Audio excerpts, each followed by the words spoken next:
لوگ بہت زیادہ استخارہ کر کے خواب آئے گا پھر تو بہت ہی پروٹوکول دیتے ہیں اس خواب کو, بہت گراؤنڈ ریئلٹی کو نہیں دیکھتے, زمینی حقائق کو نہیں دیکھتے, خوابوں کو دیکھ رہے ہوتے ہیں. یہ خواب آیا کاروبار بہت چمکے گا, حالانکہ سب کہہ رہے ہیں بھائی نہیں چل رہا ہے یار, سردیوں میں کون برف بیچتا ہے بھائی, دسمبر میں برف بیچ رہا ہے. کہہ رہے ہیں مجھے کیا آیا تھا, خواب آیا تھا. ایک ہوٹل والا ہے, ہوٹل والا, اس کی دکان چل نہیں رہی تھی, اس نے کسی پیر سے تعویذ گنڈے لیے, دکان وہ اللہ نے ویسے ہی چلانی تھی, چل گئی بھائی, کبھی نہیں چل رہی ہوتی, کبھی تھوڑے دنوں میں خود بخود چلنا شروع ہو جاتی ہے. تو اب اس کو اس کے پیر و مرشد نے کہہ دیا دکان تو چلیے مگر 10 بجے دکان بند کرنا ضروری ہے, اگر نہیں بند کی تو یہ کاروبار واپس ریورس ہو جائے گا. اب اس کے ہوٹل میں 10 بجے ٹھیک ٹھاک رش ہوتا ہے, مگر وہ پیر و مرشد کی وجہ سے کیا کر دیتا ہے, بند. مجھے کسی نے بتایا کہ اتنا رش ہوتا ہے سب کسٹمر کو چھوڑ کے نکل لیتا ہے یہ, کہ پیر صاحب نے کہا ہے کہ واپس. میں نے کہا جاہل ہے بیچارہ, فارغات, اس کو بولو کہ نہ اس پیر کے تعویذ گنڈوں سے دکان چلی ہے اور نہ 10 بجے دکان بند کرنے سے کاروبار ٹھپ ہوگا.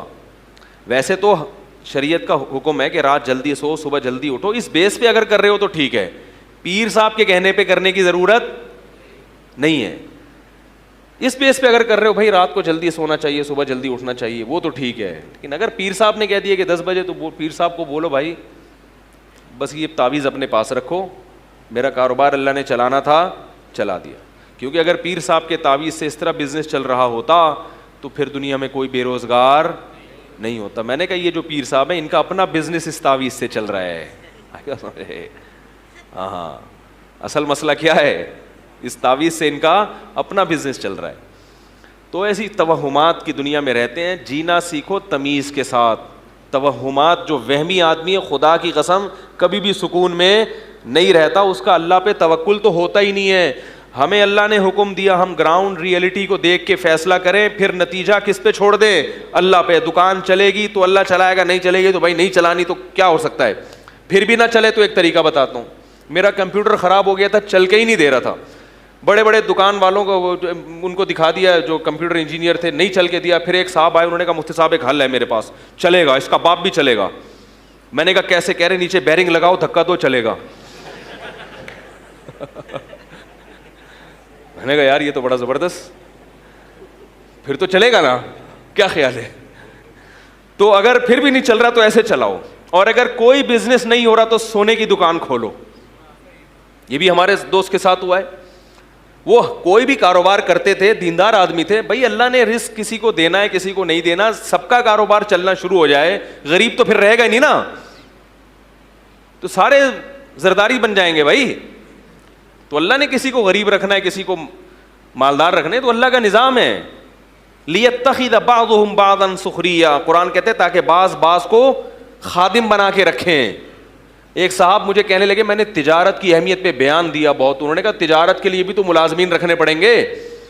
تو ملازمت اگر اتنی بری چیز ہے بھائی, اتنی بری چیز ہے تو ملازموں کے بغیر تو تجارت چلے گی نہیں. میں نے کہا ہم وہی مشورہ دیں گے جو آپ کے لیے بہتر ہو, باقی سارے تاجر بن نہیں جائیں گے. ہم تو کہیں گے بھائی آپ کوشش کرو تجارت کی طرف, ملازم بننے کی کوشش مت کرو, کیونکہ بہت سے لوگوں میں بڑی صلاحیتیں ہوتی ہیں پھر بھی وہ کسی سیٹ کے بوٹ پالش کر رہے ہوتے ہیں, باس کی چاپلوسی میں لگے ہوتے ہیں, ہر وقت یہ سر جی سر میں لگے ہوتے ہیں, لیٹ آنے پر ڈانٹ کھا رہے ہوتے ہیں اور بونس کے چکر میں لگے رہتے ہیں اور سر یہ سر کرتے رہتے ہیں. تو بڑی اللہ نے حالانکہ صلاحیتیں دی ہوتی ہیں, تو تھوڑا سا ادھر اس طرف آؤ. جن کو اللہ نے ملازمت کے لیے پیدا کیا ہے نا وہ رہ جائیں گے, آپ کو اللہ نے ہو سکتا ہے پیدا نہ کیا, آپ خود اپنی حماقتوں سے لگے ہوئے اس میں, تو مشورہ تو اچھا ہی دیا جائے گا نا بھائی. تو کیا کہہ رہا تھا میں, سونے کی دکان کھولیں آپ. ہمارے ایک دوست تھے, کوئی کاروبار نہیں چل کے دے رہا تھا. میں ان کے پاس گیا, انہوں نے کہا یار اب اللہ کا بڑا فضل ہو گیا ہے. دیکھو جو آدمی خوش رہنا چاہتا ہے نا وہ ہر طرح سے رہ لیتا ہے, انجوائے کرتا ہے ہر چیز کو. میں نے کہا اب کہہ رہے اب تو میں نے سونے کا ڈائریکٹ سونے میں ہاتھ ڈالا ہے. میں نے کہا آپ کا تو پاپڑ کا کام نہیں چل رہا تھا پکوڑوں کا, آپ سونے پہ کیسے آ گئے بھائی؟ کہہ رہے اب تو میرے ساتھ میرا بھائی بھی ہے, تو 12 گھنٹے کی ڈیوٹی لگتی ہے, سونے کا کاروبار ہے. کہہ رہے 12 گھنٹے میں سوتا ہوں اور 12 گھنٹے وہ سوتے ہیں, بڑا ٹائٹ چل رہا ہے. تو کیا کہہ رہا تھا یار میں, ہاں تو خواب جو ہے نا، خواب ان کو زیادہ پہلے گراؤنڈ ریئلٹی ہے، اس کے بعد دوسرے درجے میں خواب ہیں. اچھا خواب آ گیا، چلو بھائی اچھی بات ہے، اللہ کی طرف سے کچھ حوصلہ افزائی ہو رہی ہے. لیکن اعمال خراب ہیں اور خواب میں جنت میں ٹہل رہے ہیں تو یہ شیطان کا دھوکہ ہے. اور اعمال اچھے ہیں، گناہوں سے بچنے کی توفیق مل رہی ہے، خواب میں جہنم آ رہی ہے تو پریشان ہونے کی ضرورت نہیں ہے. قرآن کیا کہہ رہا ہے؟ اما من اعطا واتقا، جو دے گا اللہ کی راہ میں، صدقہ کرے گا اور گناہوں سے بچے گا، فسنیسرہ للیسریٰ، ہم اس کو جنت کی طرف لے جائیں گے. وہ اما من بخیل واستغنی، اور جو کنجوسی کرے گا، صدقات و خیرات نہیں کرے گا اور شریعت کے حکام کو فالو نہیں کرے گا، اللہ سے تکبر کرے گا، فسنیسرہ للعسریٰ، تو ہم اس کو جہنم کی آگ کی طرف دھکیلیں گے اس کو آہستہ آہستہ. تو پہلے قرآن و سنت ہے، خواب کا درجہ اس کے بولو بھائی بعد ہے. تو اس لیے کسی کو خواب میں آ جائے مرزا سچا نبی ہے، کچھ بھی نہیں ہوتا. خواب میں آ جائیں فلاں پیر صاحب ہیں، فلاں ہیں، اس سے کوئی فرق. یہ سارے جتنے باطل فرقے ہیں، گمراہ لوگ ہیں، یہ سب الہامات اور خوابوں کی پیداوار ہیں. یہ بات یاد رکھ، یہ سب سب کے پاس کرامتیں ہوتی ہیں.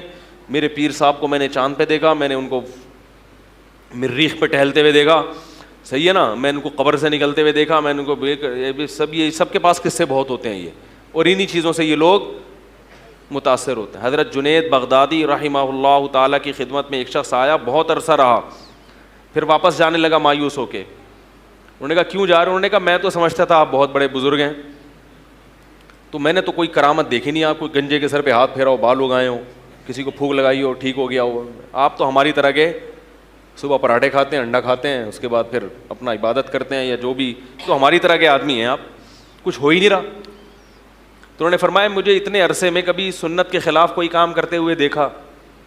اس نے کہا یہ تو نہیں دیکھا. انہوں نے فرمایا یہی کرامت ہے، شریعت پہ چلنا سب سے بڑی بولو بھائی کرامت.